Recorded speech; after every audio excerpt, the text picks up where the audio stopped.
La stimulation hors FIV, il s'agit de donner des médicaments pour que les ovocytes qui sont des cellules germinales de la femme puissent arriver en maturité et ainsi être capables d'être fécondés par les spermatozoïdes masculins.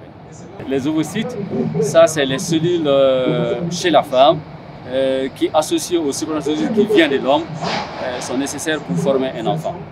Parfois, ces cellules qui proviennent des femmes ne sont pas capables de se développer tout seuls, ou lorsqu'ils se développent en faisant n'importe quoi. Donc en ce moment, on utilise des produits pour qu'ils se développent, mais pour qu'ils ne fassent pas en même temps n'importe quoi. Voilà. Bon, le but de la stimulation hors FIV, c'est de ne pas avoir beaucoup de follicules, parce que quand on a beaucoup de follicules, on est exposé au risque de grossesses multiples, les grossesses jumelaires, les grossesses types qui ont leurs risques effectivement, et même des risques parfois pour la femme elle-même. Quand elles sont hyperstimulées, sa vie peut même être en danger. Et ça peut arriver essentiellement dans les protocoles quand on fait la fécondation in vitro, mais même en dehors de la fécondation in vitro, il y a certains cas où il y a un risque d'hyperstimulation. En ce moment, on met en place des protocoles qui nous permettent d'avoir assez de follicules, mais pas trop. En fait, toute la difficulté est là. Et on met des protocoles qui ont tendance à éviter la prolifération des follicules.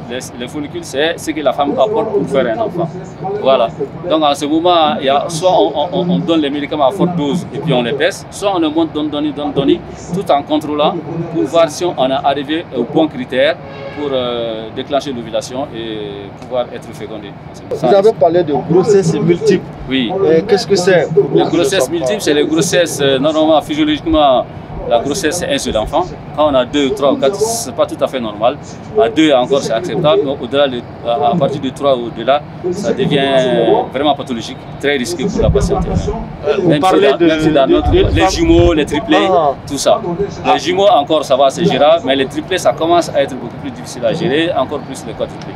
Plus le nombre d'enfants est élevé, plus c'est des risques pour la maman et même pour les enfants. En réalité. Oui. Est-ce que vous êtes en train de dire, par exemple, que ces grossesses multiples, triplées par exemple, est-ce que c'est une anomalie? C'est une anomalie. C'est une anomalie, c'est des grossesses à risque. Ah oui, non, c'est chez les mammifères inférieurs. La nature, Dieu a fait qu'ils donnent naissance à plusieurs bébés, mais dans les mammifères supérieurs, notamment l'homme, la norme, c'est un enfant. Par accident, on en a 2. Alors, un gros accident, 3. L'estrogène, c'est ce qui est fabriqué par l'ovaire, là où sont les cellules germinales de la femme. On va faire une déguisée. Dès que vous avez au bâtiment, il faut de l'ovaire.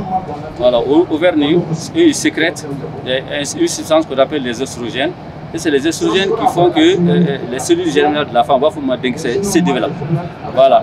Maintenant, on peut les faire baisser ces anti-oestrogènes parce qu'une fois qu'on baisse quelque part une hormone, plus haut, ça déclenche un signal pour dire ah, l'hormone est baissée. Donc le cerveau se met à sécréter une substance qui va stimuler encore plus l'ovaire. Donc en fait, on peut baisser artificiellement les oestrogènes pour que le cerveau réagisse, sécrète beaucoup plus d'hormones pour que les ovocytes de la femme se mettent à répartir, à se développer.